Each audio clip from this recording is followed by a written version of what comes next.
మీలో ఎవరికైనా చేపగుడ్లు తెలుసా?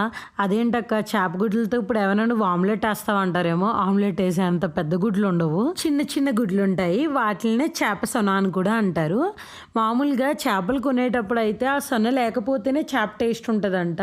బట్ చేప గుడ్లు లేకుండా చేప వండడం అనేది చాలా తక్కువ. సో, కంపల్సరీ తీసుకోవాలి. అప్పుడు ఏం చేయాలి అంటే ఆ చేప ముక్కలతో మంచిగా పులుసు పెట్టుకొని లేదా ఫ్రై చేసుకొని ఆ గుడ్లుంటాయి చూసారా? ఆ సొన మొత్తం తీసైతే మంచిగా క్లీన్ చేసేసి పక్కన పెట్టుకోండి.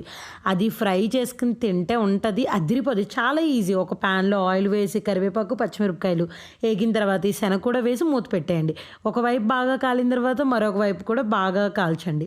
అది కూడా అయిపోయిన తర్వాత ఇప్పుడు చిన్న చిన్న ముక్కల కింద చేసి ఒకసారి తిప్పేసి ఉప్పు, కారం, పసుపు వేసేసుకుని మీడియం ఫ్లేమ్ మీద ఇంకొక 10 నిమిషాలు మగ్గనివ్వండి. మన చేపగుడ్లు ఫ్రై, సొన ఫ్రై అయితే రెడీ అయిపోయింది. టేస్ట్ విషయానికొస్తే చాలా అంటే చాలా కమ్మగా అద్దిరిపోద్దనుకోండి. అస్సలు డిసప్పాయింట్ అవ్వరు.